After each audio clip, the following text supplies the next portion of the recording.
హరే కృష్ణ దండత్నామాలండి అందరి భక్తులకి స్వాగతం. ఈరోజు మన శ్రీ వాల్మీకి రామాయణం చర్చలోకి కొద్దిగా లేట్ అయిపోయింది. ఒక ఇంపార్టెంట్ కాల్లో ఉండే నేను ఇస్కాన్ బ్యూరో నుంచి మెంబర్ నుంచి సీనియర్ డివోటీస్ నుంచి. సో అందుకనే కొద్దిగా లేట్ అయిపోయింది మనకి క్లాస్ స్టార్ట్ చేయడానికి. నాకు ప్రిపరేషన్ కూడా సరిగ్గా టైం దొరకలేదు, అయినా నేను కమిట్ చేశాను కనుక మనం స్టార్ట్ చేద్దాము. సో కొద్దిగా స్లోగా అయినా వెళ్దామంట. ఈరోజు ముఖ్యంగా అయోధ్య నగరి గురించి చర్చించుకుందామంట. సో మనం ముందు దానికన్నా మంగళాచరణ చేసుకొని ఆరంభిద్దామంట చర్చని. ఓం అజ్ఞానతిమిరంధస్య జ్ఞానాంజనాశలాకయా చక్షోరున్మిళితం యేన తస్మై శ్రీగురవే నమః. శ్రీచైతన్యమనోభీష్టం స్థాపితం యేన భూతలే స్వయం రూపా కదా మह्यं దదాతి స్వపదాంతికం. వందేహం శ్రీగురూన్ శ్రీయుతాపదకమలం శ్రీగురూన్ వైష్ణవాంశ శ్రీరూపం సాగ్రజాతం సహగణరఘునాథాన్వితాం తం సజీవం సాద్వైతం సావధూతం వరజనసహితం కృష్ణచైతన్యదేవం శ్రీరాధాకృష్ణపాదాన్ సహగణలలితా శ్రీవిశాఖాన్వితాంశ్చ నమా ఓం విష్ణుపాదాయ కృష్ణప్రేష్టాయ భూతలే శ్రీమతే భక్తివేదాంత స్వామినితి నామినే. నమస్తే సారస్వతీ దేవే గౌరవాణి ప్రచారిణే నిర్విశేష శూన్యవాదీ పాశ్చాత్యదేశతారిణే. నమో మహావదన్యాయ కృష్ణప్రేమప్రదాయతే కృష్ణాయ కృష్ణచైతన్య నామినే గౌరత్విసే నమః.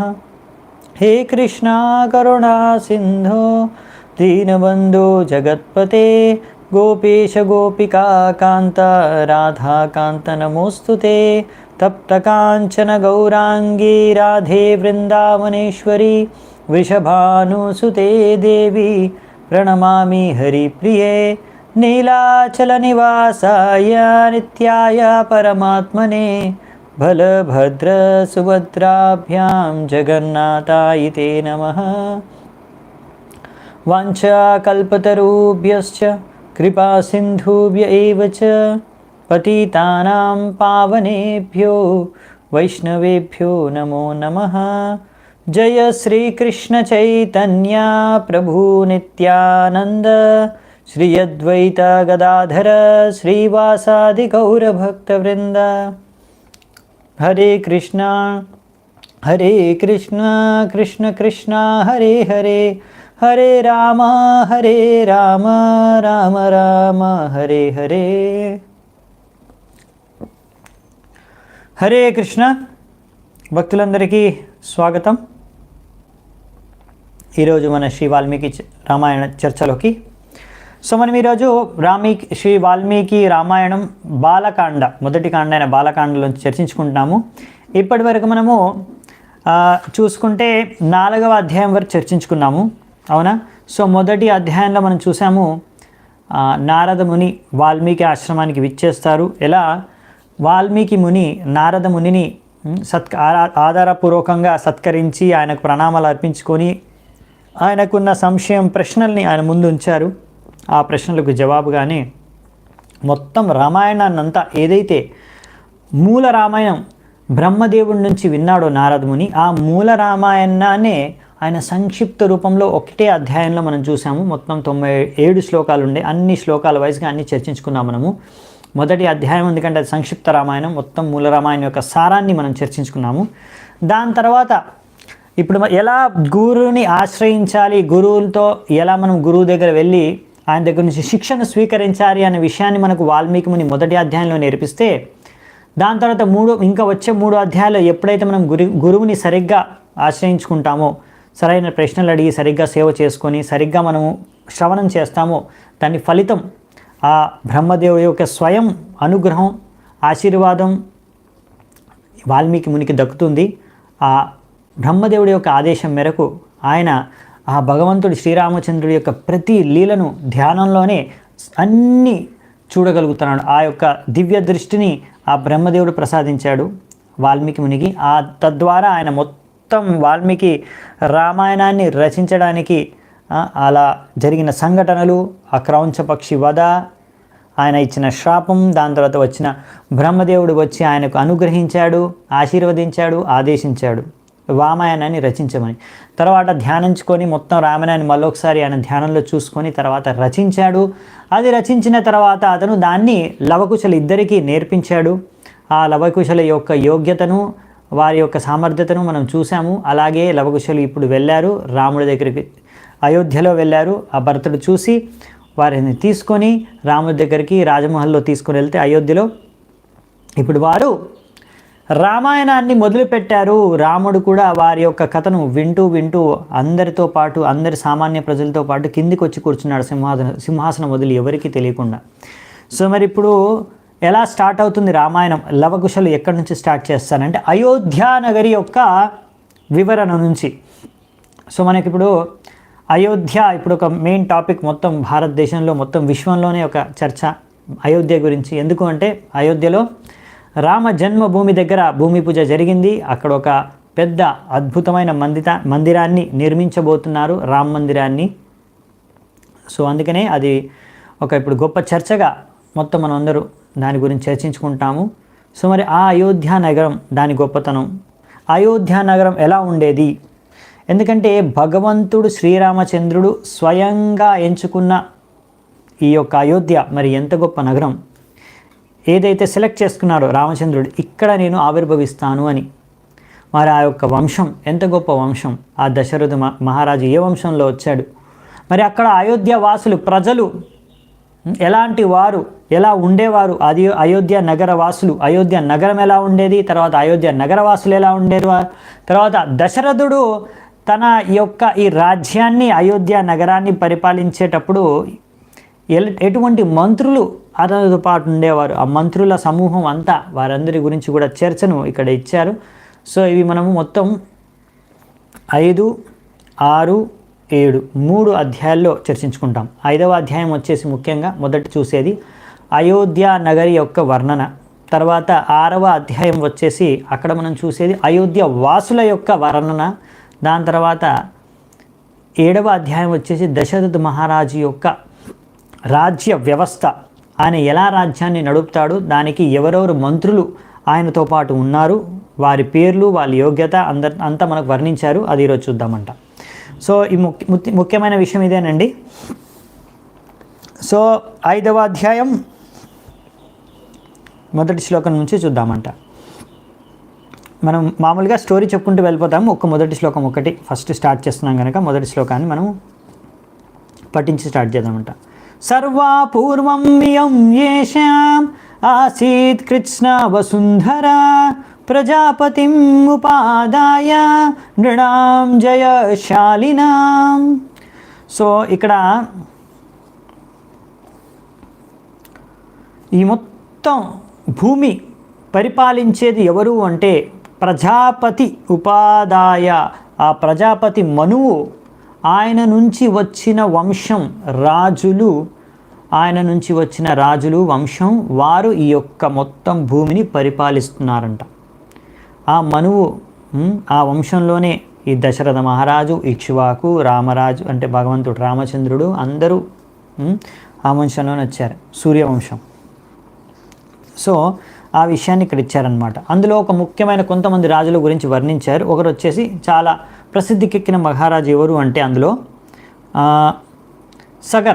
సగర్ రాజు. ఆయన సగర్ రాజు తన 60,000 పుత్రులతో, 60,000 పుత్రులు ఆయనకి, 60,000 మంది పుత్రులతో ఈ యొక్క పృథివీని తవ్వాడనమాట. ఈ యొక్క భూమిని తవ్వడం ద్వారా ఆయన 60,000 మంది పుత్రులు, అప్పుడు సముద్రం మనం చూసే సాగరం అనేది ఏర్పడింది. అందుకనే సాగర అనే పేరు ఎందుకు వచ్చిందంటే సగర్ మహారాజు ఈ సాగరాన్ని తయారు చేశాడు కనుక, అంటే పృథివీని, భూమిని తవ్వి పెద్ద సాగరాన్ని సృష్టించాడు కనుక అందుకే ఆయన పేరు మీదనే ఈ సముద్రానికి సాగర్ అని కూడా పేరుందన్నమాట. అది ముఖ్యమైన విషయం. అంటే అంత గొప్ప వంశంలో వచ్చారంట. సో ఇక్ష్వాకు మహారాజు, ఇంకా సగర్ మహారాజు, ఇలా ఎంతో గొప్ప రాజులు ఇక్కడ ఇచ్చారు. ఇక్ష్వాకునాం ఇదం తేషాం రాజ్ఞాం వంశే మహాత్మనాం. ఇలా ఇక్ష్వాకు మహారాజు మరియు ఇక్కడ సగర మహారాజు ఇలాంటి ఎంతో గొప్ప గొప్ప రాజులు వచ్చిన ఆ సూర్యవంశం ఇది. రాముడు జన్మించబోయే అంటే రాముడు అవతరించబోయే వంశం అన్నమాట. సో ఇక్కడ అదే చెప్తున్నారు. సో ఆ బ్రహ్మదేవుడు యొక్క కృప వల్ల, ఆయన అనుగ్రహం వల్ల ఇంత గొప్ప చరిత్ర, ఈ వంశం యొక్క చరిత్రను నేను రచించే అవకాశం నాకు దొక్కింది అనేసి ఇక్కడ వాల్మీకి మహర్షి చెప్పుకుంటున్నాడు అన్నమాట. అలాగే ఇంకా నెక్స్ట్ ఏం రాశారంటే, ఈ యొక్క రామాయణం ద్వారా మరి ఏమి అసలు లాభం అనేది ఏ విషయాల గురించి చర్చించారంటే, ధర్మ అర్థ కామ మోక్ష ముందు కూడా చర్చించుకున్నాము. ముఖ్యంగా ధర్మము మరియు మోక్షం గురించి ఎక్కువ చర్చించుకుంటారు, కానీ ధర్మ అర్థ కామ మోక్షాల 4 విషయాల గురించి వర్ణించారు. దీని ద్వారా ఎలా ఒక వ్యక్తి ధర్మ అర్థ కామ మోక్షాలని 4 పురుషార్థాలని సాధించవచ్చు.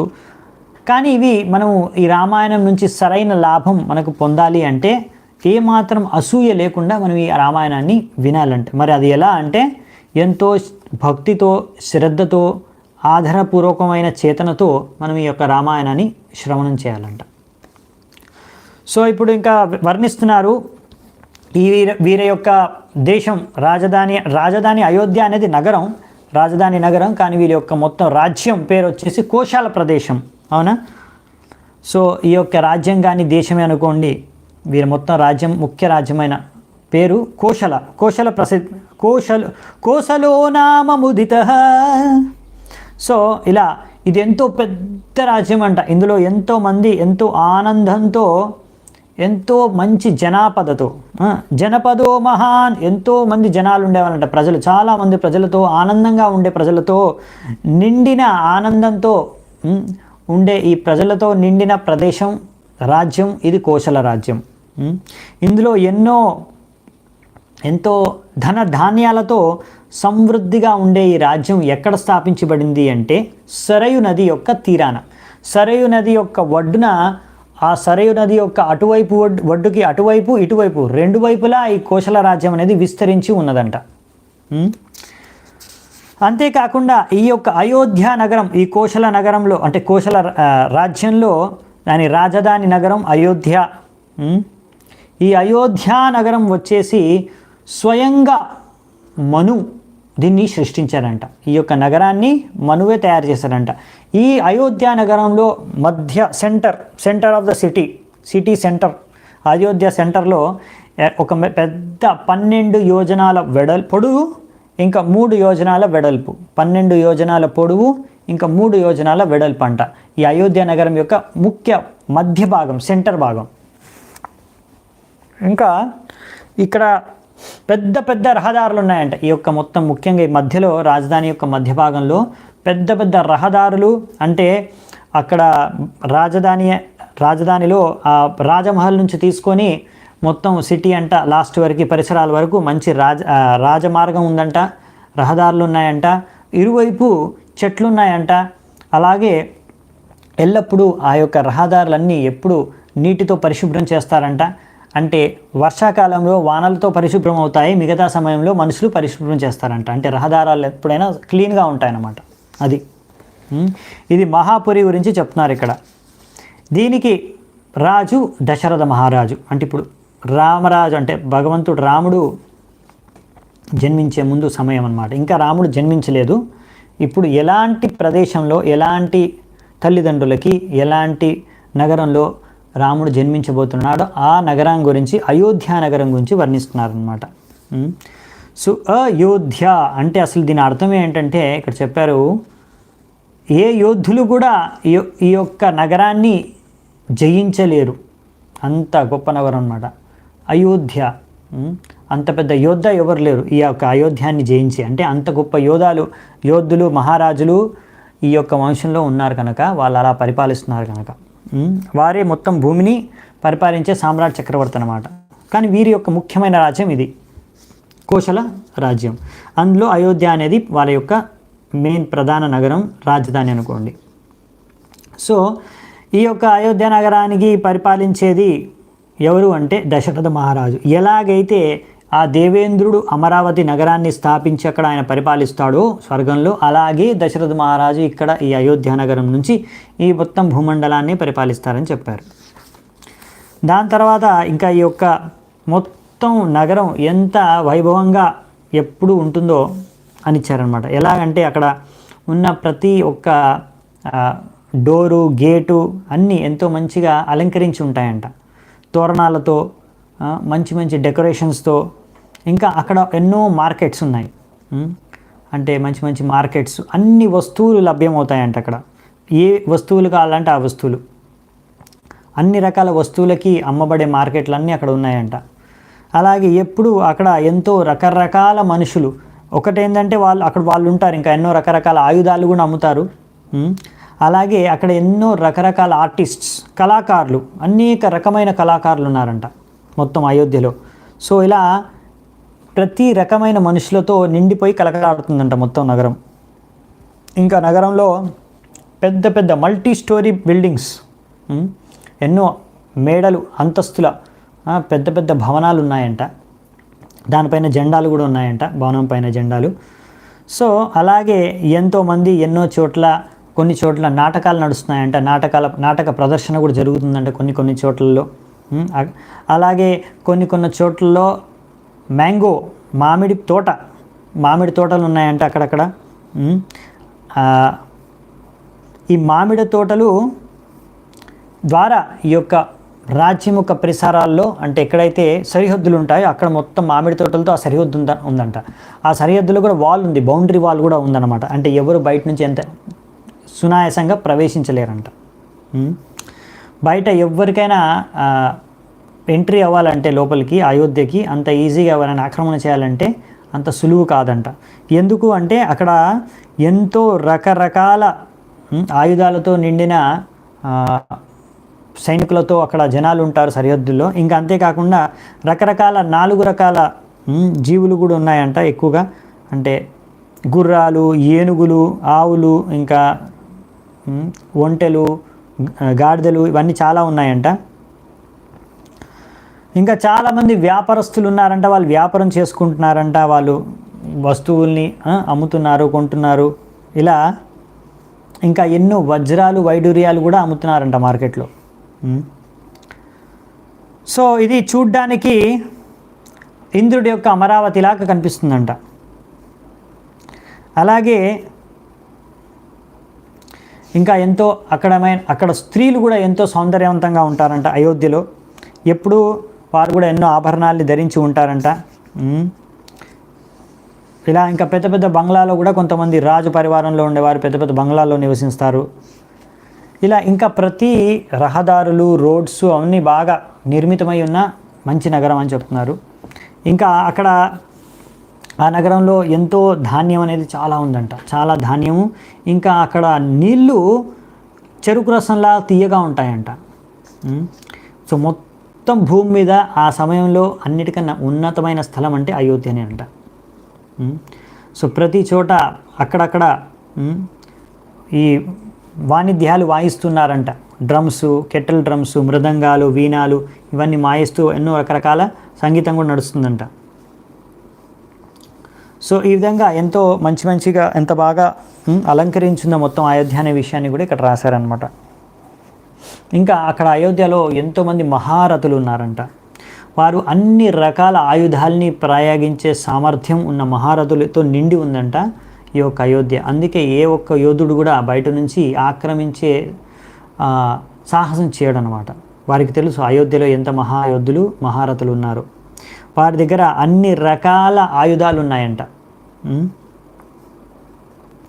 సో ఇలాంటి మహారథులు ఎప్పుడైనా సరే, ఎవరినైనా సరే అనవసరంగా హింసించడం, అనవసరంగా చంపడం అనేది చేయరంట. ముఖ్యంగా ఎవరి పరివారంలో అయితే వారు ఒకడే కొడుకైతే, అంటే వారికి ఇంకా వేరే సంతానం లేకపోతే వాళ్ళ ఇంట్లో తండ్రి పెద్ద లేకపోతే, దిక్కు లేకపోతే వాళ్ళకి ఒక కొడుకు లేకపోతే అలాంటి వారిని కూడా వాళ్ళు క్షమించి వదిలేసేవారంట. వాళ్ళని కూడా చంపేవాళ్ళు కాదంట.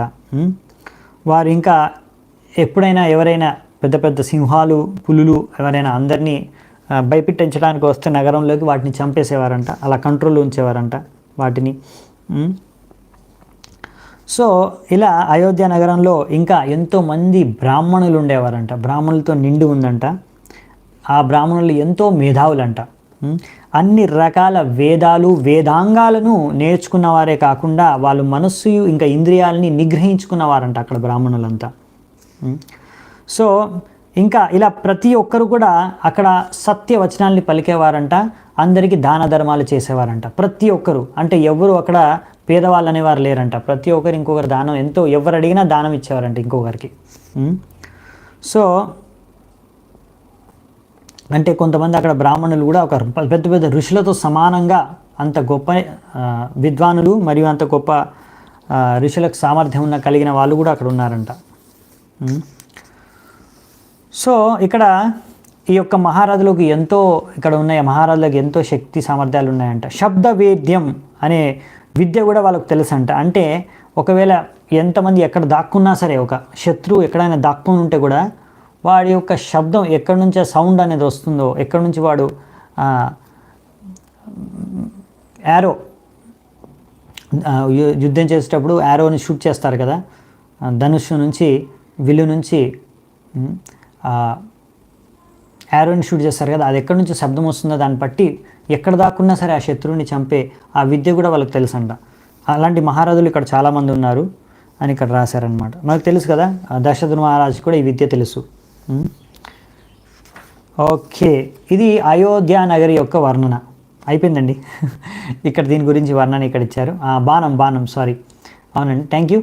సో ఎక్కడి నుంచి బాణం వస్తుందో వాళ్ళు కనుక్కొని ఆ వ్యక్తిని పట్టుకునేవారు, అంటే ఆ వ్యక్తిని డైరెక్ట్గా అక్కడ అటాక్ చేసేవాళ్ళు అనమాట. అలా ఎంతో సామర్థ్య శక్తులు ఉన్నవారు అనమాట.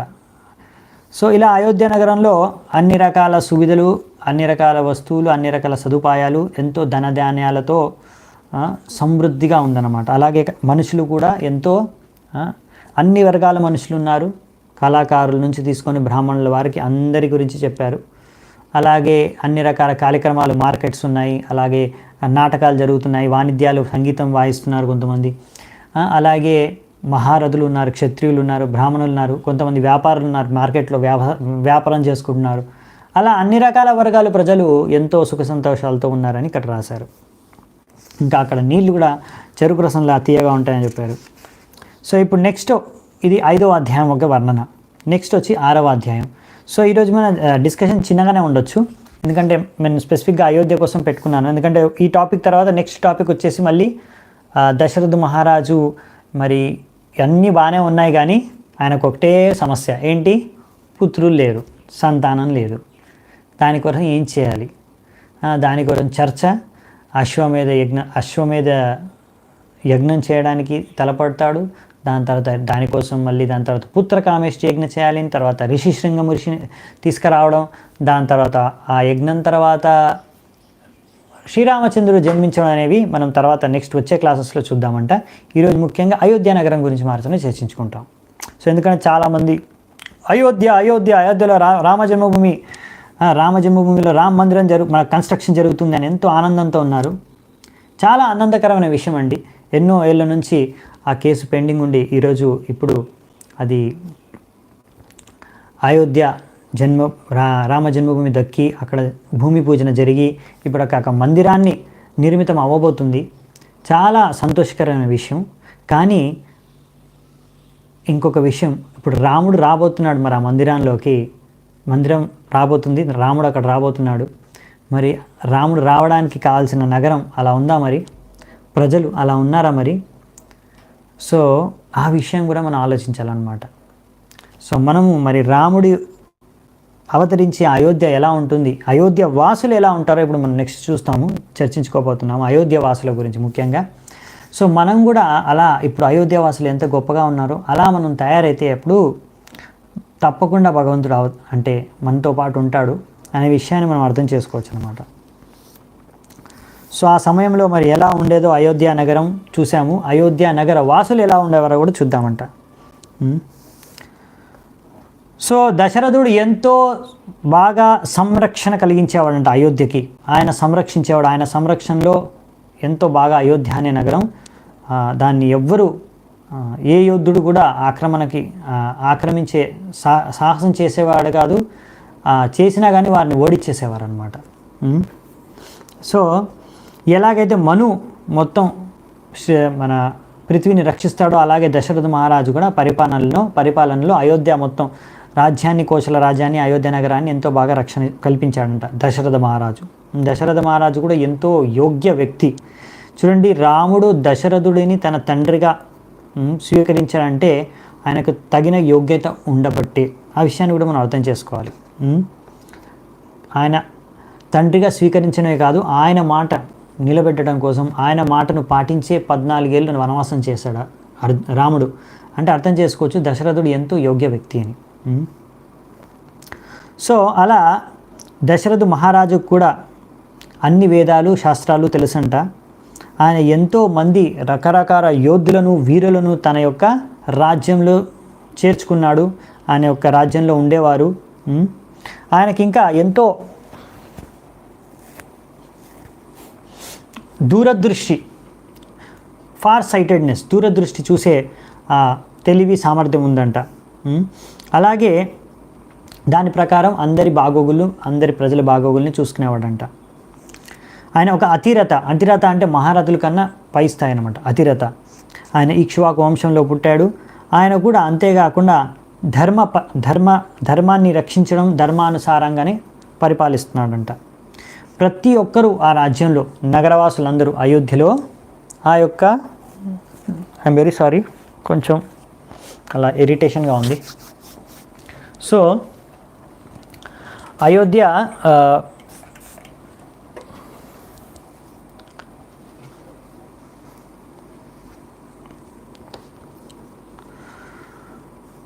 అయోధ్యలో ఉండే ప్రతి నగరవాసి, అయోధ్యావాసులందరూ వారందరూ కూడా ఎంతో సన్మానించేవారంట ఈ యొక్క దశరథ మహారాజుని. ఇది ఒక గొప్ప లక్షణం అనమాట అయోధ్యవాసులకి. మనము అంటే ఇలా అయోధ్యవాసులు వాళ్ళ రాజును ఇలా వారు ఎప్పుడు ఆదరపూర్వకంగా సన్మానించేవారని. ఆయన కూడా ఒక చెప్పాలంటే రాజర్షి అని చెప్పారు ఇక్కడ. ఒక ఋషితో సమానమైన రాజు అనమాట. అంత తెలివి, సామర్థ్యం ఉన్న రాజు. ఆయన ముల్లోకాల్లో ఆయన ఖ్యాతి వ్యాపించి ఉంది అప్పటికే, దశరథ మహారాజు యొక్క ఖ్యాతి.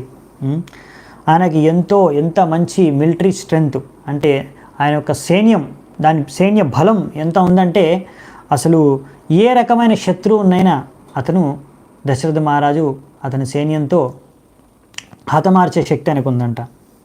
అంతేకాకుండా ఆయనకు ఎంతోమంది మంచి మిత్రులు ఉన్నారంట. మిగతా రాజ్యాలతో కూడా ఎంతో మంచి మిత్రత్వం ఉందంట. ఆయన ఇంద్రియాలు కూడా ఆయన నియంత్రణలో ఉన్నాయంట. అంతే, ఆయనను ఇంద్రుడితో, కుబేరుడితో పోల్చి చూసేవారంట. ఆయన యొక్క సామర్థ్యమే కాకుండా ఆయన సంపత్తి, ఆయన ఒక రాజ్యాన్ని. సో ఇలా ఎంతో తేజస్వి, సమర్థుడు దశరథ మహారాజు అని ఇక్కడ చెప్పారన్నమాట. సో నెక్స్ట్ శ్లోకం నుంచి ఏం చెప్తున్నారంటే, అంతేకాకుండా దశరథ మహారాజు యొక్క గొప్ప గుణాన్ని ఇక్కడ వర్ణించారు. ఏంటంటే ఆయన ఈ యొక్క ధర్మ, అర్థ, కామ, మోక్షాల యొక్క పురుషార్థాలని పాటిస్తూ ఎంతో గొప్ప భక్తుడంట. ఎలాగైతే ఇంద్రుడు అమరావతిని పరిపాలించేవాడు, అలాగే దశరథ మహారాజు ఇక్కడ అయోధ్యని పరిపాలించేవాడు. ఇంకా ఆయన గొప్ప భక్తుడు, ధార్మిక వ్యక్తి అని రాశారు. మనకి ఆయన శబ్దం ఏం యూజ్ చేశారంటే దానికి సత్యాభిసందేన. ఆయన సత్యాభిసందేన అంటే సత్యాన్ని, పరమ సత్యాన్ని పూజించేవాడు. ఆ భగవంతుణ్ణి, నారాయణుణ్ణి, ముఖ్యంగా చెప్పాలంటే శ్రీరంగనాథ విగ్రహాన్ని పూజించేవాడు. మీకు తెలుసో లేదో ఈ స్టోరీ, మనం కావాలి తర్వాత వచ్చినప్పుడు చర్చించుకుందామంట రామాయణంలో. మీరు ఇప్పుడు శ్రీరంగంలో చూసే శ్రీరంగనాథుడి యొక్క విగ్రహం అసలైతే ముందు ఎక్కడ ఉండేది అంటే అయోధ్యలో. వీరు ఇక్ష్వాకు వంశంలో అందరూ పూజించేవారు. అది బ్రహ్మదేవుడి నుంచి దాని స్టోరీ ఉంది. అలాగే దశరథ మహారాజు కూడా ఈ రంగనాథుడినే ఆరాధించుకునేవాడు, పూజించుకునేవాడు. ఆయన గొప్ప భక్తుడు రంగనాథుడికి, అలా అన్నమాట. సో ఇక్కడ ఇలా మనం చూసాము నగరం యొక్క వర్ణన, దశరథుడి యొక్క వర్ణన. ముఖ్యమైన నగరవాసి దశరథుడే కదా రాజు. దాని తర్వాత మిగతా నగరవాసుల గురించి కూడా చెప్పారనమాట. అక్కడ ఉన్న మనుషులందరూ, పురుషులందరూ ఎంతో ఆనందంగా ఉండేవారంట. వాళ్ళందరూ కూడా ధర్మాన్ని అనుసరించేవారంట. వారందరూ కూడా వేదశాస్త్రాలన్నిటినో ప్రవీణులంట. అందరికీ వేదశాస్త్రాల గురించి తెలుసు. మనం పొద్దున కూడా చర్చించుకున్నాం కదా, ఎలా అప్పుడు కృష్ణుడి సమయంలో నార్మల్ గోపికలు, సాధారణ స్త్రీలు కూడా ఆ వ్రజకులంలో, వ్రజమండలంలో సాధారణ స్త్రీలు కూడా అన్ని మంత్రాలు తెలుసు, ఉపచారాలు తెలుసు. ఎలా ఒక శిశువుని సంరక్షించడానికి పద్ధతి, ఒక ఆవు పేడ, ఆవు యొక్క మూత్రం, ఇంకా గోధూళి, గోపుచ్చం, వీటి ద్వారా ఆచమనం చేసుకొని ఎలా మంత్రాల ద్వారా సంరక్షించాలో ఒక శిశువుని కూడా వాళ్ళకి తెలుసు, అంత ఆచారాలు తెలుసు అన్నమాట. సో అప్పట్లో సాధారణ ప్రజలకు కూడా ఎంతో వేదశాస్త్రాల గురించి తెలుసు అన్నమాట. ఆ విషయం మనకు రామాయణం, భాగవతం నుంచి అర్థమవుతుంది. అప్పట్లో ఉండేవారి ప్రజలు అంత మూర్ఖులేం కాదనమాట. చాలామంది ఇప్పుడు మీకు స్కూల్లో చదివిస్తారు, ముందు ఎర్లీ మ్యాన్ అని, ముందు ఉన్న వాళ్ళకి తెలివి లేదు, ఇప్పుడు ఉండే వాళ్ళకి తెలియకుందని, ఇలా అంతా అనవసరంగా సరైన ఇతిహాసం చెప్పకుండా తప్పుగా నేర్పిస్తూ ఉంటారు. కానీ మనం నేర్చుకుంటున్న శాస్త్రాల నుంచి ముందున్నవారు ఎంతో తెలివైన వ్యక్తులని, అవునా? సో అంతేకాకుండా వారందరూ ఎంతో సంతృప్తిగా జీవించేవాళ్ళంట. వాళ్ళకు ఉండే ధనంతో సంతృప్తిగా ఉండేవారంట, సాటిస్ఫైడ్, సంతోషంగా సంతృప్తిగా వాళ్ళు జీవించేవారంట. అంతేకాకుండా వాళ్ళు ఎప్పుడు కూడా ఆశ, లోభానికి గురయ్యేవారు కాదంట, గ్రీడీ కాదంట. వాళ్ళు ఎప్పుడు సత్యవచనాన్ని పలికేవారు. ఇంకా వాళ్ళు ఎప్పుడు ఇది ఏమంటాం దాన్ని, లోభానికి గురయ్యేవారు కాదంట. ఎప్పుడు ఇంకా ఇంకా ఇంకా కావాలి, ఇంకా ధనం కావాలి, ఇంకా ధనం కావాలని ఆ యొక్క ఉత్సాహం, కుతూహలతో జీవించేవారు కాదు, ఎంతో సంతుష్టితో సంతృప్తికరంగా జీవించేవారంట. ఇంకా ఇక్కడ ఏం రాశారంటే, అక్కడ ఎవరైతే ప్రజలు ఉండేవారో ఫ్యామిలీ మ్యాన్ అంటే మన సంసారం చేసుకొని కుటుంబంలో జీవించే వ్యక్తి, అతనికి కూడా ప్రతి ఒక్కరికి కూడా ఎంతో అంత మంచి ధనం ఉండేదంట. ప్రతి ఒక్కరి దగ్గర ఆవు, ధనము, ధాన్యాలు ప్రతి ఒక్కరి దగ్గర ఉండేవంట.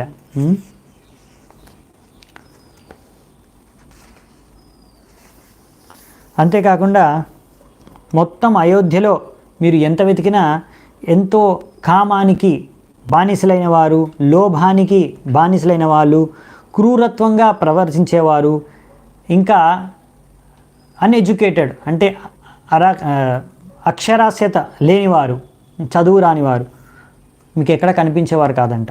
అంతేకాకుండా ప్రతి ఒక్కరు అయోధ్యలో పునర్జన్మను విశ్వసించేవారంట. ఇవన్నీ విషయాలు మీరు గమనించండి. ఇప్పుడు సమాజంలో ఎలా ఉన్నారు ప్రజలు, మరి అలా ఉన్నారా? ఇప్పుడు అందరు కామవాసానికి బానిసలు అయిపోతున్నారు. మీరు చదివితే న్యూస్ రిపోర్ట్ కానీ ఉంటాయి, అన్నీ చదవండి, తెలుస్తుంది మీకు. అందుకే కదా క్రూరత్వానికి, ఇప్పుడు ఎంతమంది క్రూరమైన కార్యాలు చేస్తున్నారు. న్యూస్ పేపర్ తీస్తే అన్ని ఇలాంటి రిపోర్టే కదా. అక్కడ ఈ దోపిడీ జరిగింది, ఇక్కడ వాడిని చంపేశారు, లేకపోతే ఇక్కడ ఈ అత్యాచారం జరిగింది, ఆ అత్యాచారం జరిగింది, వాడు సూసైడ్ చేసుకున్నాడు, వీడు సూసైడ్ చేసుకున్నాడు, ఇవే గతలు, అవునా? ఇంకా చెప్పాలంటే చాలామంది పునర్జన్మను విశ్వసించకపోవడం, ఇదే జన్మ అంతే, ఎవరు చూశారు పునర్జన్మ ఉందనేది? ఏం చేయాలంటే అక్కడ చేసుకోండి, ఈ జన్మలను ఎంత ఎంజాయ్ చేయాలంటే అంత ఎంజాయ్ చేసుకోండి, ఎంత కష్టపడాలో అంత కష్టపడండి, ఎంజాయ్ చేసుకోండి, అయిపోయింది, అంతే జీవితం, అదే జీవిత లక్ష్యం, అలా జీవిస్తున్నారు. కానీ అప్పుడు చూసారా, అయోధ్యలో అలాంటి వారు కాదనమాట, అలా జీవించేవారు కాదు. సో ఇలా పునర్జన్మను విశ్వసించిన వాళ్ళు ఏంటంటే వారు చాలా కష్టం వాళ్ళకి, చాలా నీతి నియమాలని పాటించడానికి. ఎందుకంటే వాళ్ళు అనుకుంటారు ఇంక పునర్జన్మ ఏం లేదు, అంతా ఇదే, మృత్యువుతో అంతా ఖతమైపోతుంది, అంతా ముగిసిపోతుంది, కాబట్టి ఏం చేసుకున్నా ఏం ఫరక్ పడదు, ఎవ్వడు మనని యమలోకం లేదు, స్వర్గం లేదు, అంత మిథ్య, ఇదంతా కట్టుకథలు, ఇవేం మేము నమ్మము. అలా ఎందుకు?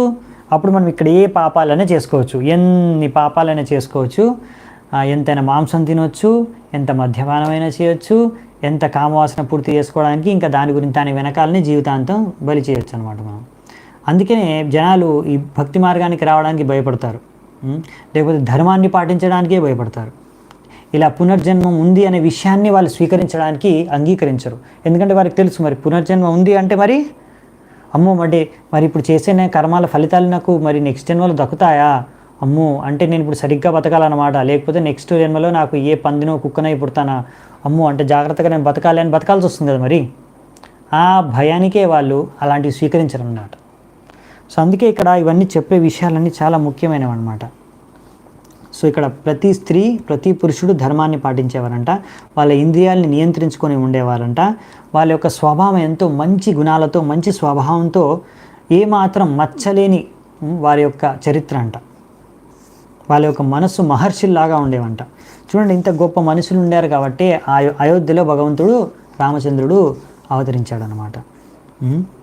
ఇంకా ఎంతో వైభవంగా అలా ఏమి మరి వాళ్ళు ఎలా జీవించారో చెప్తే మీకు అర్థమవుతుంది. అయోధ్యలో ప్రతి ఒక్కరూ ఎంతో బాగా డ్రెస్ చేసుకునేవాళ్ళు అనమాట. మంచి మంచి ఆభరణాలు, ఆభూషణాలని ధరించేవారు, మంచి వస్త్రాలని ధరించేవారు. ప్రతి ఒక్కరు అంటే ఇక్కడ ఇయర్ రింగ్స్ అంటే చెవికి వేసుకుంటారు కదా, ఇక్కడ ఇయర్ రింగ్స్, అవి మంచి పగడాలు అంటే మంచి పగిడి అంటారు, అప్పుడు మీరేమంటారు. సో ఇంకా మంచి పూలమాలల్ని ధరించేవారంట. అక్కడ ఎవరు తక్కువ ఆనందంతో జీవించేవారు కదంట, అందరూ ఎక్కువ ఆనందంగానే ఉండేవారంట, అంటే చాలా ఆనందంగా బతికేవారని చెప్తున్నారు. అలాగే వారు స్నానం కూడా ఆయిల్ బాత్ తీసుకునేవారంట, అంటే చాలా సమృద్ధిగా జీవించారనమాట. ఇంకా అంతేకాకుండా ప్రతి ఒక్కరు వారి యొక్క శరీరానికి ఇక్కడ మన చందనాన్ని రాసుకునేవారు అనమాట, చందన లేపాన్ని రాసుకునేవారు. అంతేకాకుండా కుంకుమ, కస్తూరితో వాళ్ళు అలంకరించుకునేవారు. దీని ద్వారా కస్తూరి ద్వారా ఎంతో మంచి సువాసన వస్తుందన్నమాట.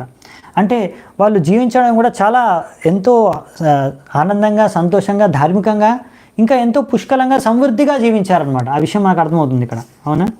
ఇప్పుడు దొరికే బయట సెంట్లు ఉంటాయి, అన్నీ ఆల్కహాల్ అనమాట, మందు అంత చెప్పాలంటే. ఆ సెంట్లో ఏమీ అసలైన సుగంధం ఏముండదన్నమాట, అంటే అందులో వేసే సుగంధం అంతా కెమికల్. కానీ అప్పుడు చూడండి, అసలైన కస్తూరి, ఇంకా చందనం, ఇటువంటి మంచి మంచి సుగంధిత వస్తువుల్ని వాళ్ళు ఉపయోగించుకునేవారు వాళ్ళ శరీరంలో. ఇప్పుడు మీకు తెలుసు ఎంత కాస్ట్లీయో, కస్తూరి ఎంత కాస్ట్లీయో, అసలు ఒరిజినల్ కస్తూరి, చందనం కూడా చాలా కాస్ట్లీ. సో ఇక్కడ ఏం రాస్తారంటే ప్రతి ఒక్కరు భోజనం కూడా సంపూర్ణంగా భోజనం చేసేవారంట. ఏ మాత్రం ఒక్కరు కూడా అసంపూర్ణంగా భోజనం చేసేవారే లేరంట. అంటే ప్రతి ఒక్కరు సంపూర్ణంగా భోజనం చేసేవారంట. అంతేకాకుండా ప్రతి ఒక్కరు కూడా దానం చేసేవారంట. అలాగే ప్రతి ఒక్కరికి చేతుల్లో, మెడలో ఎన్నో రకాల ఆభరణాలు ధరించేవారంట, బ్రేస్లెట్లు, రింగ్స్, ఇవన్నీ ఇచ్చారు ఇక్కడ. కానీ అందరి మనస్సు, ఇంద్రియాలు నియంత్రణలో ఉండేవాళ్ళు రాశారు మళ్ళీ, చూసారా. అంతేకాకుండా అక్కడ ఉన్న వాళ్ళందరూ కూడా యజ్ఞాల్ని కూడా చేసేవారు అనమాట. ఇప్పుడు ఇది త్రేతాయుగం అండి. అప్పుడు ముఖ్యమైన ధర్మం వచ్చేసి యజ్ఞం. మనం చూస్తాం, అందుకే దశరథ మహారాజు కూడా యజ్ఞం చేసే రాముణ్ణి ఆయనకు పుత్రుడిగా లభిస్తాడు. మనకు తెలుసు కదా, సత్యయుగంలో భగవంతుని ప్రసన్నం చేయాలంటే మీరు తపస్సు చేయాలి. ఎన్నో సంవత్సరాలు, వేల సంవత్సరాలు తపస్సు చేయాల్సి వస్తుంది. నెక్స్ట్ త్రేతాయుగం, ఇప్పుడు రాముడు వచ్చింది. త్రేతాయుగంలో భగవంతుడిని ప్రసన్నం చేసుకోవాలి, మన జీవితాన్ని సాఫల్యం చేసుకోవాలంటే చేయవలసింది యజ్ఞం, ద్రవయజ్ఞం, అగ్నిహోత్రాలు, ఇలాంటి రకరకాల సోమ యజ్ఞాలు, ఇలా అన్ని రకాల యజ్ఞాలని అక్కడ వాళ్ళందరూ చేసేవారంట. అందుకే యజ్ఞాలు చేయాలంటే చాలా మీకు పాండిత్యం, వేదాలన్నీ తెలిసి ఉండాలి, శాస్త్రాలు, యజ్ఞ పద్ధతి తెలిసి ఉండాలి. ఇంకా చాలా ధాన్యాలు, ఇంకా చాలా వస్తువులు కావాలి, ఎంతో నెయ్యి కావాలి యజ్ఞం చేయడానికి. మరి అంటే మీకు మంచి ధనం కూడా ఉండాలి. అంటే అప్పుడు అంతమంది యజ్ఞాలు చేస్తున్నారంటే వాళ్ళందరి దగ్గర అంత సమృద్ధిగా ఉన్నారు కాబట్టి చేయగలిగారు యజ్ఞాలు, అవునా. అందుకనే ఎవ్వరికి ఎలాంటి బెంగ, చీకు, చింత లేకుండా వాళ్ళు జీవించేవారంట. ఎంతో శుద్ధతతో జీవించేవారంట. ఒక్క దొంగ కూడా లేడంట మొత్తం అయోధ్యలో. ఒక్కరు కూడా దొంగతనం చేసే అవకాశం అంటే అవసరం లేదంట ఒక్కరికి కూడా. సో అప్పుడు యజ్ఞం కాబట్టి ముఖ్యంగా అందరూ యజ్ఞాలు చేసేవారంట. నెక్స్ట్ వచ్చేసి ఇంకా ప్రతి ఒక్కరు ఖాళీగా ఏం కూర్చునేవారు కాదు. అందరూ వారి యొక్క ధర్మాల్ని, వర్ణాశ్రమం అనుసారంగా వారి యొక్క ధర్మాల్ని వాళ్ళు నిర్వర్తించేవారంట. బ్రాహ్మణులు వచ్చేసి వాళ్ళ యొక్క ఇంద్రియాల మనస్సుని ఎంతో బాగా నిగ్రహించుకొని ఎప్పుడు వారు దానం చేస్తూ, దేన్ని, విద్యాదానం చేస్తూ ఎప్పుడు మంత్రాలని ఉచ్చరిస్తూ కనిపించేవారంట బ్రాహ్మణులు. వాళ్ళు మంత్రాలను ఉచ్చరిస్తూ, యజ్ఞాలు చేస్తూ, విద్యను ప్రసాదిస్తూ కనిపించేవారంట అయోధ్యలో. అలాగే ఇంకా 2-3 సార్లు రాసాలి అవే విషయాలు, అందుకే నేను చెప్పట్లేదు అంతే. ఇంకా ప్రతి ఒక్కరికి శాస్త్రాలు వచ్చు, ఎవరు ఇంకొకరిని చూసి అసూయపడేవారు కాదు. ఇంకా జీవితం లక్ష్యం అంటే ఏంటి, జీవితం యొక్క లక్ష్యం, మనుష్య జీవితం యొక్క లక్ష్యం ఏంటో అందరికీ తెలుసంట. దాని ప్రకారం ఆ యొక్క లక్ష్యాన్ని తెలిసి దాని ప్రకారం దాన్ని సాధించడం కోసం జీవించేవారంట.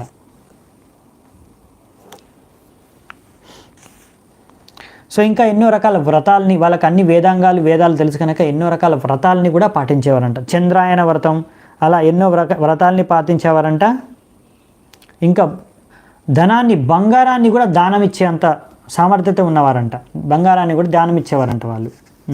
ఇంకా ఎవ్వరికి ఎటు రకమైన మానసిక రోగం కూడా కలిగేది కాదంట. భౌతిక శరీరం కూడా ఎంతో సమృద్ధిగా ఉండడమే కాకుండా, పుష్కలంగా ఉండడమే కాకుండా, వారికి ఎటువంటి మానసిక రోగం కూడా కలిగేది కాదంట. ఎటువంటి రోగాలు, మనస్సు కూడా ఎప్పుడు విచలితం అయ్యేది కాదంట. ఇది ఎందుకు చెప్తున్నామంటే ఇక్కడ ఇచ్చారు. దీనివల్ల మనం ఏం నేర్చుకుంటున్నామంటే, ఇప్పుడు చూడండి సమాజంలో పెద్ద సమస్య అంటే ఇదే, మానసిక రోగం. పెద్ద పెద్ద సెలబ్రిటీలు, సినిమా స్టార్లు, పొలిటీషియన్లు కూడా సూసైడ్ చేసేసుకుంటున్నారు. ఎందుకు? మానసిక ఒత్తిడిని తట్టుకోలేక. పిల్లల నుంచే, ఇప్పుడు చిన్న పిల్లల నుంచి కూడా స్టడీస్ నుంచి చాలా స్ట్రెస్ అవుతుందంటారు. మేము ఎప్పుడు చిన్నప్పుడు అలా వినలేదు. నేను ఎప్పుడు, నాకు చదువుల గురించి నాకు ఎప్పుడు స్ట్రెస్ అవ్వలేదు. కానీ ఇప్పుడు మనం చూస్తాం పిల్లలు చిన్నప్పటి నుంచే, స్కూల్ నుంచే స్ట్రెస్, చాలా studies load, pressure, mental pressure. ప్రతి ఒక్కరూ ఎంతో ఒత్తిడితో జీవిస్తున్నారు. అవునా? మానసిక ఒత్తిడి, ఎంతో వాళ్ళ యొక్క పరిస్థితి ఎంతో దారుణంగా ఉంది ఇప్పుడున్న ప్రజలది. మానసిక రోగం ద్వారా, మానసిక దుర్బలత ద్వారా ఎన్నో శరీరంలో ఒక రోగాలు ప్రవేశిస్తాయి. ఇది ఆయుర్వేదం ప్రకారం, శాస్త్రం ప్రకారం. సో మనం చూస్తున్నాం, అందుకని ఎంతోమంది ఎన్నో రోగాల పాలవుతున్నారు కలియుగంలో మన సమాజంలో. అవునా? కానీ మీరు చూస్తున్నారు అయోధ్యలో ఇలాంటివి ఏం లేవంట. అంతేకాకుండా ఎంతో వాళ్ళు చూడ్డానికి కూడా ఎంతో శక్తివంతంగా, ఇంకా ఎంతో సౌందర్యవంతంగా ఉండేవారంట. కానీ వీళ్ళు ఎన్ని రకాల వాళ్ళకు యోగ్యతలు ఉన్నా, గుణాలు ఉన్నా, లక్షణాలు ఉన్నా కానీ ఎప్పుడూ రాజుకి మాత్రం ఎంతో సమ్మానపూర్వకంగా రాజుతో వ్యవహరించేవారంట.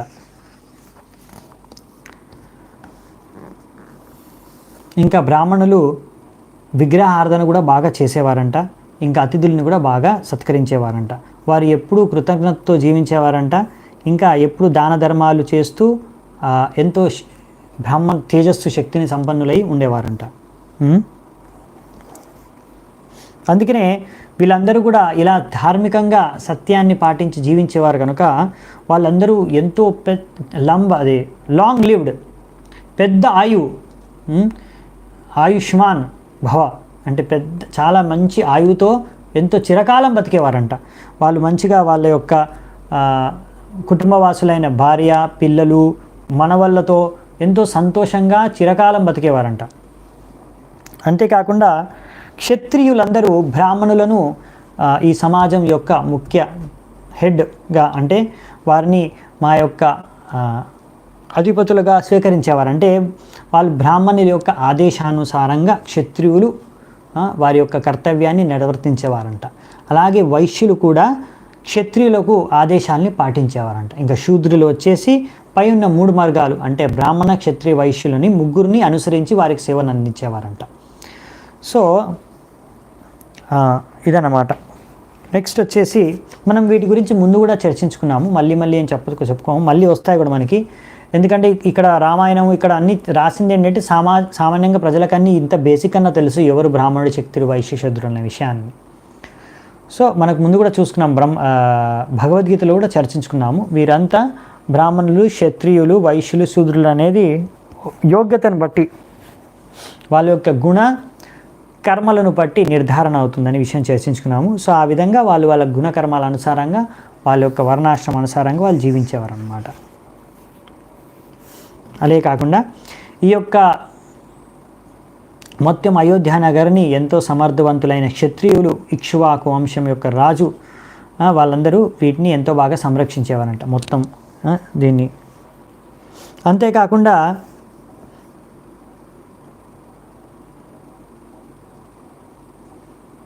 ఇక్కడ అందరూ కూడా ఎంతోమంది మంచి క్షత్రియులు కూడా మంచి విద్యను అభ్యసించిన వారై ఉంటారంట. సో మరి వర్ణన అంటే ఇలాగే ఉంటుంది, ఇందులో స్టోరీ ఏం లేదు, అంటే వర్ణన మొత్తం ఇప్పుడు అయోధ్య వాసులు ఎలా ఉంటున్నారు. ఇంకా ఏం రాశారంటే ఇక్కడ మంచి గుర్రాలు ఉండేవంట వీళ్ళ దగ్గర అయోధ్యలో. ఇంకా అంటే ఇప్పుడు నగరవాసులు అయిపోయింది, ఇంకా పశువుల గురించి కూడా చెప్తున్నారు. నెక్స్ట్ వచ్చేసి గుర్రాలు కూడా అంటే మొత్తం కంబోజా, బహ్లికా, వనాయు, సింధు ఈ ప్రదేశాల నుంచి మంచి గుర్రాలు. ఉచ్చైశ్రవ అంటే అది మన స్వర్గంలో ఉండే ఇంద్రుడి యొక్క గుర్రం, అటువంటి గుర్రాల నుంచి మంచి మంచి గుర్రాల నుంచి వాళ్ళ వంశంలో వచ్చిన గుర్రాలన్నీ ఇక్కడ జీవించేవంట. అలాగే ఇది గుర్రాల గురించి అయితే ఇంకా ఏనుగుల గురించి కూడా చెప్తున్నారు. ఎంతో శక్తివంతమైన ఏనుగులు కూడా ఉండేవంట. పెద్దగా ఏనుగులు, ఎంతో పెద్దగా శక్తివంతమైన ఏనుగులు, ఇంకా ఎంతో స్ట్రాంగ్గా, ఎంతో పవర్ఫుల్గా వింధ్య ఇంకా హిమాలయ పర్వతాల నుంచి అక్కడ ఉన్న ఐరావత, మహాపద్మ, అంజన, వామన అనే ఏనుగుల జాతుల నుంచి ఇవన్నీ పుట్టుకొచ్చాయంట. అలాంటి జాతుల ఏనుగులన్నీ ఇక్కడ వీళ్ళ దగ్గర ఉండేవంట. అంటే ఎంతో మొత్తం భూమండలంలోనే ఎంతో శక్తివంతమైన ఏనుగులు వీళ్ళ దగ్గర ఉండేవంట. నెక్స్ట్ వచ్చేసి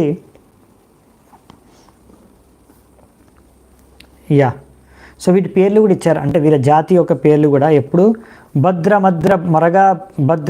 మృగ ఇవన్నీ రకరకాల ఏనుగుల జాతుల పేర్లు ఉన్నాయి. అన్నీ కూడా వాళ్ళు ఉన్నాయని చెప్పారు ఇక్కడ. సో ఈ యొక్క అయోధ్య నగరికి 2 యోజనల మొత్తం పరిసరాల్లో కూడా 2 యోజనల విస్తీర్ణ పరిసరాల్లో కూడా ఆ అయోధ్య నగరం లాగానే ఉండేదంట. అందుకే అక్కడ కూడా ఎవరు ప్రవేశించడానికి కూడా వీలుండే అది కాదంట. అంత పకడ్బందీగా మొత్తం నగరం అనేది వ్యాపించి ఉందంట. దశరథ మహారాజు ఆ విధంగా ఈ నగరాన్ని, అయోధ్య నగరాన్ని పాలించాడని రాశారు.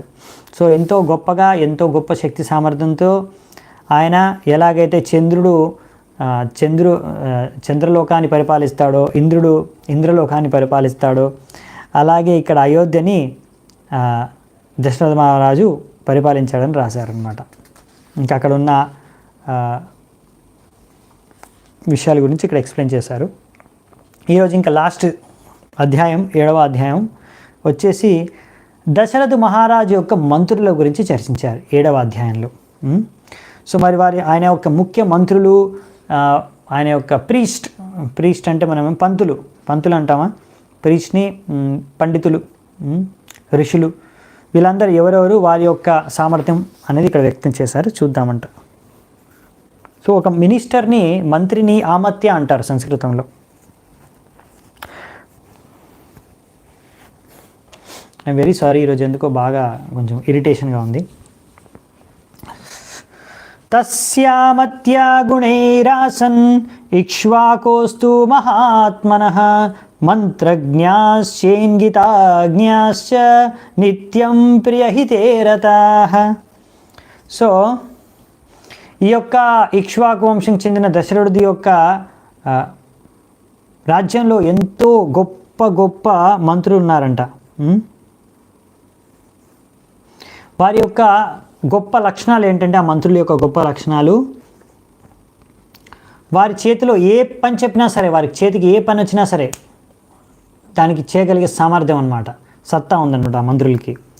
ఇంకా అలాగే ఒకరి ముఖం చూసి, ఫేస్ చూసి ఏమంటాం దీన్ని, కనిపెట్టేసేవారు అనమాట. వారి లోపల వాళ్ళ ఆలోచన ఏంటి, వాళ్ళ సామర్థ్యం ఏంటి, మొత్తం వాళ్ళ శరీరాన్ని ఏంటి, వాళ్ళ మనిషి ఏంటి అనేది మొత్తం పసిగట్టేసేవాళ్ళంట వాళ్ళ యొక్క ముఖాన్ని చూసే. అలాంటి శక్తి, సామర్థ్యం, తెలివితేటలు ఉన్న మంత్రులంట. అంతేకాకుండా వాళ్ళ యొక్క మాట్లాడే విధానం బట్టి ఒక మనిషి, ఎదుటి మనిషి ఎవడు, ఏంటి అతని ఉద్దేశం అనేవన్నీ పసిగట్టేవారు కావాలంట. కానీ వాళ్ళు మాత్రం ఎప్పుడు ఎంతో ఆనందకరంగా, ఆహ్లాదకరంగా మాట్లాడేవారు. అందరి ప్రజలతో ఎంతో వాళ్ళ హితాన్ని కోరి, వాళ్ళ హితాన్ని ఉద్దేశించి వాళ్ళు కార్యాలు చేసేవారంట. సో ఇలా ఎంతో గొప్ప మంత్రులు ఉండేవారంటే దశరథుడికి. ఒక మంత్రి పేరుని ఇక్కడ అమాత్య అనే పేరుతో పిలుస్తారనమాట. తస్యామాత్య గుణేరి ఆసన్, ఎంతో మంచి మంచి గుణాలు ఉన్నాయంట. సో ఈ దశరథుడికి ముఖ్యంగా 8 మంది ప్రధాన మంత్రులు 8 మంది ఉన్నారంట. ఓకే, ఎందుకంటే ఇది మను సంహిత ప్రకారం ఒక రాజుకి 8 మంత్రులు ఉండాలంట. 7 నుంచి 8 మంత్రులు ఉంటే అది మంచి రాజ్యాంగం, అంటే మంచి రాజ్య వ్యవస్థను సరిగ్గా మనము పాలించవచ్చు అంట రాజు. సో 8 మంత్రులు ఇక్కడ మనకి ఎంతో ప్రఖ్యాతి చెందిన 8 మంత్రులు అంట. వాళ్ళ పేర్లు కూడా ఇచ్చారు ఇక్కడ, చాలంటే మీరు నోట్ చేసుకోండి. దృష్టి, జయంత, విజయ, సిద్ధార్థ, అర్థసాధక, అశోక, మంత్రపాల, ఇంకా సుమంత్ర. మీరు సుమంత్ర పేరు విని ఉంటారు, అవునా? సో అలా కాకుండా ఇంకా మిగతావి కూడా ఉన్నాయి. దృష్టి, జయంత, విజయ, సిద్ధార్థ, అర్థసాధక, అశోక, మంత్రపాల మరియు సుమంత్ర. సో వీళ్ళు 8 మంది ముఖ్యమైన దశరథ మహారాజు యొక్క రాజులంట. ఇప్పుడు మనకి ఎలాగైతే ప్రైమ్ మినిస్టర్ ఉంటే క్యాబినెట్ మినిస్టర్స్ ఉంటారు కదా, ఆయన క్యాబినెట్ ఉంటుంది. అలాగే అనుకుంటే దశరథ మహారాజు యొక్క క్యాబినెట్ గురించి చెప్తున్నారు. ఆయనకున్న ముఖ్యమైన ఇద్దరు ఋషులు ఎవరైతే ఆయనకు సూచనలు ఇస్తారో, మార్గదర్శనం చేస్తారో ఎవరు అంటే వశిష్ఠ ఇంకా వామదేవ అంట. వీరిద్దరు వశిష్ఠులు మరియు వామదేవులు, వీరిద్దరు ముఖ్యమైన వాళ్ళకి ఋషులు. ఇక్కడ ఏం రాశారంటే అదే ఋషి సత్తము. వీళ్ళు అందరి ఋషుల్లో సర్వశ్రేష్టమైన ఇద్దరు ఋషులు ఆయనకు మార్గదర్శనం చేస్తారు. ఎవరు? వశిష్ఠ ఇంకా గురువులు అనుకోండి ఆయనకి వామదేవ. నెక్స్ట్ వచ్చేసి ఇంకా కొంతమంది బ్రహ్మర్షులు కూడా ఆయన ఏ యజ్ఞాలు చేసినా, ఏ కార్యాలు చేసినా వారి యొక్క సహాయం, సలహా కూడా తీసుకుంటారంట. వాళ్ళు ఎవరు అంటే సుయజ్ఞ, జాబలి, కశ్యప, గౌతమ, ఇంకా మార్కండేయ ఋషి మరియు కాత్యాయన ఋషి. వీరందరి సహాయం కూడా ఎప్పుడైనా దశరథ మహారాజ్ తీసుకుంటాడు ఆయన చేసే యజ్ఞాలు కానీ కార్యాలు కానీ.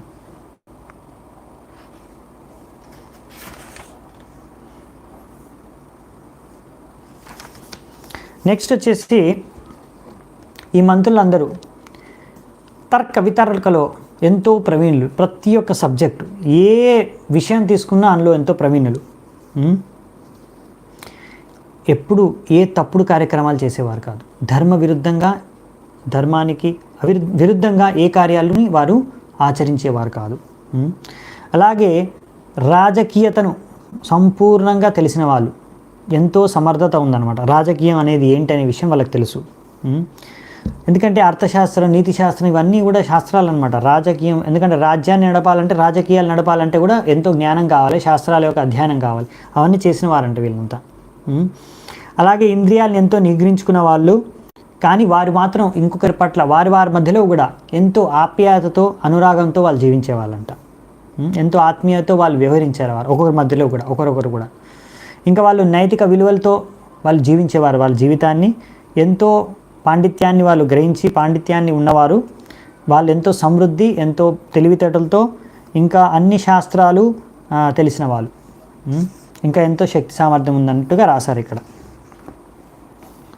సో అంతేకాకుండా ఈ అందరు మినిస్టర్స్, వీళ్ళందరూ మంత్రులందరూ, ఆమత్యులందరూ ఎంతో బాగా కౌన్సిలింగ్, రాజుకి సలహాలు, ప్రజలకి సలహాలు, అందరికీ ఎవరికి కావాలంటే వాళ్ళకి సరైన సలహాలు, సరైన సూచనలు, సరైన ఆదేశాలను ఇవ్వగలరంట.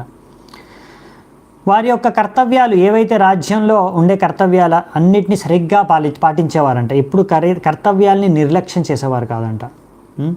ఏది రాజు అయితే చెప్తాడో, వాళ్ళ కర్తవ్యం ఏదైతే అప్పగించాడో బాధ్యతలను, వాళ్ళకి ఇచ్చిన బాధ్యతల్ని వాళ్ళు సరిగ్గా స్వీకరించి సరిగ్గా నెరవేర్చేవారంట. అందుకనే వారికి ఎంతో ప్రఖ్యాతి చెందారంట. వాళ్ళ యొక్క సామర్థ్య, వాళ్ళు చేసే పనితనం ద్వారా వాళ్ళు ఎంతో ప్రఖ్యాతికి ఎక్కారంట. ఇంకా వారు ఎప్పుడు ఏది మాట్లాడినా, ఏ పని చేసినా ఎంతో ఒక చిరునవ్వుతో చేసేవారంట. చిరునవ్వుతో మాట్లాడేటప్పుడు కూడా ఒక చిరునవ్వుతో వాళ్ళ మాటల్ని మొదలు పెట్టేవారంట.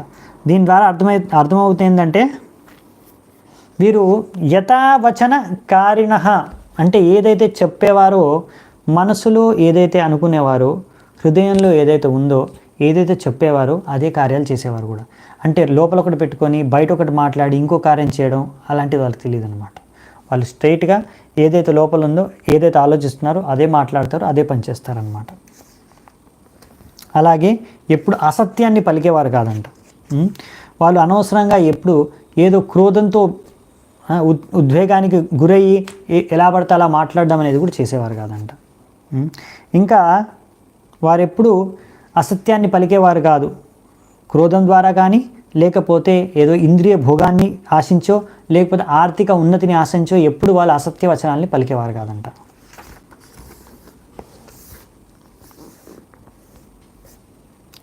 ఇంకా వారు మొత్తం రాజ్యంలో ఏం జరుగుతుంది, పక్క రాజ్యాల్లో ఏం జరుగుతుంది, అన్ని విషయాలు వాళ్ళకి స్పైస్, తెలుగులో ఏమంటారు స్పైస్ని అంటే గూఢాచారులు అంటారా.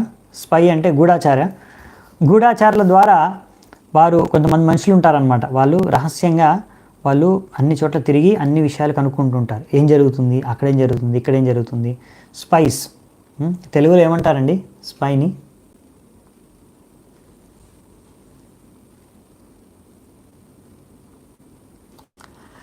ఓకే, పర్వాలేదు. సో గూఢాచారి అనుకుంటా. సో అలా సీక్రెట్ ఏజెంట్స్ ఉండేవారు అనమాట, స్పైస్. వారందరూ ప్రతి రాజ్యంలో కొన్ని స్థలాల్లో ఉండేవారు, పక్క రాజ్యాల్లో కూడా అలా ఉండేవారు కొంతమంది. వారికి ఎప్పటికప్పుడు అన్ని సమాచారాలను అందించేవారు ఈ మంత్రులకి. ఏం జరుగుతుంది అక్కడే, గూఢాచారి కరెక్టే కదా, థ్యాంక్ యూ. సో అక్కడ ఏం జరుగుతుంది, అక్కడ ఏం జరుగుతుంది, అన్ని విషయాలు అలా తెలుసుకునేవారంట. ఎప్పుడు రాజ్యంలో ఏం జరుగుతుంది, పక్క రాజ్యంలో ఏం జరుగుతుంది, శత్రువు రాజ్యంలో ఏం జరుగుతుంది, మిత్రుడు రాజ్యంలో ఏం జరుగుతుంది, అన్ని విషయాలు వాళ్ళకి ఎప్పుడు అప్ టు డేట్ న్యూస్ ఉండేవన్నమాట. ఎందుకంటే అలా తెలుసుకోవాలి కదా, మరి ఎప్పుడు ఎక్కడి నుంచి ఏం జరుగుతుందో, ఏ ఆక్రమణ వస్తుందో మనం సరిగ్గా అది చూసుకోవాలి కనుక వాళ్ళ బాధ్యతను వివరించేవారనమాట. ఇది కూడా చెప్పారు శాస్త్రాల్లో. ఇలా ఒక రాజు, మంత్రులు రాజ్యాన్ని పరిపాలించడానికి ఎంతోమందిని ఇలా గూఢాచారులను ఉపయోగించాలన్నమాట. దాని ద్వారానే రాజు ఏం జరుగుతుంది రాజ్యంలో అనేది తెలుసుకోగలడు. సో అలాగే ఇంకా వేరే రాజ్య మంత్రులతో, ఇంకా వేరే రాజ్యాల రాజులతో ఎలా వ్యవహరించాలి, ఎలా వార్తాలాపాలు చేయాలి, ఎలా రాజకీయాలు నడపాలి, అన్ని విషయాలు వాళ్ళు ఎంతో సమర్థులంట. ఇంకా ఒకవేళ తన కొడుకైనా సరే ఏదైనా తప్పు చేస్తే శిక్ష విధించవలసి వస్తే వాళ్ళు వెనకాడరంట. వారి యొక్క కొడుకైనా సరే తప్పు చేశాడంటే శిక్షను విధించేస్తారంట వాళ్ళకి. అలాంటి మంత్రులు అన్నమాట. అంతేకాకుండా కోశాగారాన్ని కోశాగారం అంటారు కదా, ట్రెజరీ, కోశాగారాన్ని వృద్ధిపరచడానికి ఎటువంటి కార్యాలు చేస్తే రాజు యొక్క కోశాగారం వృద్ధి చెందుతుందనే విషయాన్ని ఆలోచించి కార్యాలు చేసేవారంట. అంతేకాకుండా వారి యొక్క, ఎందుకంటే ఇవన్నీ వాళ్ళకి కోశాగారం అవసరం, ఎందుకంటే ఆ యొక్క సైన్య బలాన్ని ఎప్పుడూ నిలిపి ఉంచాలి, సైన్యాన్ని ట్రైనింగ్ ఇవ్వాలి, సైన్యానికి మంచి శిక్షణ ఇవ్వాలి, వారికి ఆయుధాలని సప్లై చేయాలి, అలా సైన్యానికి పాలన పోషణ చేయాలి కనుక, ఎందుకంటే రాజ్యాన్ని రక్షించేది వాళ్ళు. సో ఆ సైన్యం కూడా 4 రకాల సైన్యాలు ఉంటాయి. ఒకరు ఏనుగుల పైన వెళ్ళేవారు, ఇంకొక సైన్యం వచ్చేసి గుర్రాల పైన వెళ్ళే సైన్యం, ఇంకొక సైన్యం వచ్చేసి కాలి నడక పైన వెళ్ళే సైన్యం, ఇంకొకటి రథాల పైన వెళ్ళే సైన్యం. ఇలా 4 రకాల సైన్యము. అన్ని రకాల సైన్యాన్ని వాళ్ళు సమృద్ధిగా సరైన సంతులనలో సరైన అమౌంట్లో ఉన్నారా లేదా అన్ని ట్రైనింగ్ అవన్నీ చూసుకునేవారు అనమాట. అలా ఉండేసరికి ఎప్పుడు ఏ ఒక్క ఆక్రమణకు గురయ్యేది కాదనమాట అయోధ్య. సో వీళ్ళందరూ కూడా సైన్యం, వీళ్ళు చూపించే సైన్యం, వీళ్ళు చేసే రాజకీయాల ద్వారా ఎప్పుడు ఎంత శత్రువు రాజునైనా ఒక్కొక్కసారి వాళ్ళు రాజకీయత తెలివితేటల ద్వారా వాళ్ళని ఒప్పించేవారు, వాళ్ళకి కావాల్సిన సందర్భానుసారంగా. అవసరమైతే యుద్ధం చేసి వారిని ఓడించేవారు కూడా. కానీ అన్ని శాస్త్రాల అనుసారంగానే, అంటే శాస్త్రాల్లో కూడా నీతి శాస్త్రం ఉంటుంది, పొలిటికల్ సైన్స్. ఎలాగైతే చాణక్యుడు ఆ యొక్క నీతి శాస్త్రాలు, అర్థశాస్త్రాలు, ఇలాంటి శాస్త్రాల్లో ఆయన నిపుణుడు అనమాట. అలా మంత్రులు అలాంటి శాస్త్రాల్లో నిపుణులుగా ఉండాలన్నమాట. సో ఎందుకు అంటే అలా నిపుణత్వంతో అలా శాస్త్రాల ప్రకారం రాజకీయం చేసి దాని ద్వారా కూడా వాళ్ళ యొక్క మొత్తం రాజ్యంలో ఉండే ప్రతి ఒక్క నగర వాసుల్ని సురక్షితంగా వాళ్ళు సంతోషంగా ఉండేటట్టుగా చూసేవారంట. సో నెక్స్ట్ వచ్చేసి అలాగే ఇక్కడ రాశారు ఏంటంటే, ఎప్పుడు వారు బ్రాహ్మణుల యొక్క సంపత్తిని తీసుకునేవారు కదంట వాళ్ళని, లేకపోతే ఎవరిదైనా సంపత్తి అనవసరంగా వాళ్ళు ఏ తప్పు చేయకుండా అనవసరంగా ఎవరి సంపత్తిని వాళ్ళు ఆక్రమణ చేసుకోవడం, జబర్దస్తిగా తీసుకోవడం అనేది చేసేవారు కాదంట.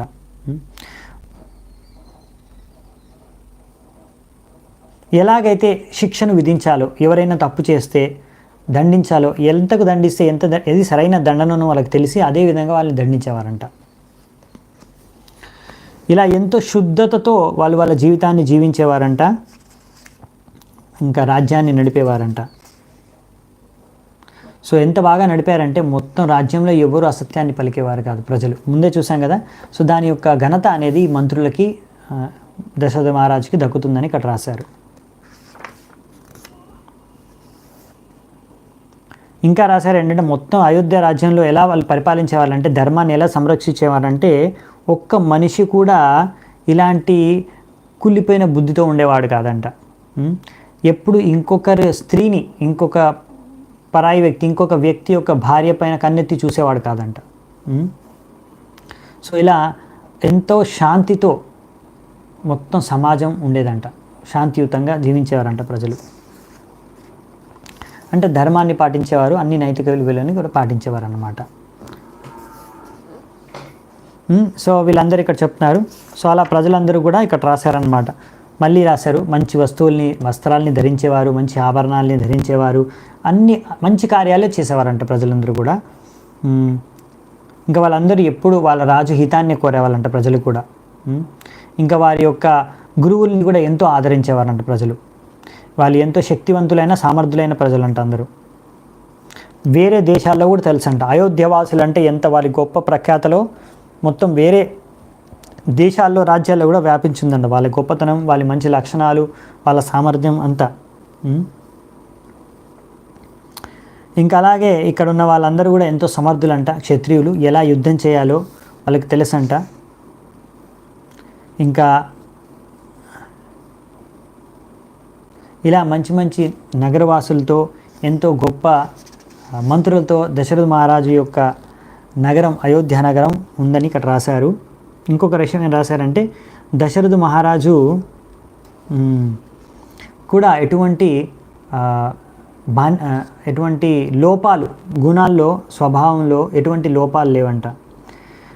ఎటువంటి ఉండకూడదు అంటే వైసెస్ అంటారు వీటిని. అంటే చెడు గుణాలు, చెడు లక్షణాలు ఏవి లేవంట దశరథ మహారాజుకి.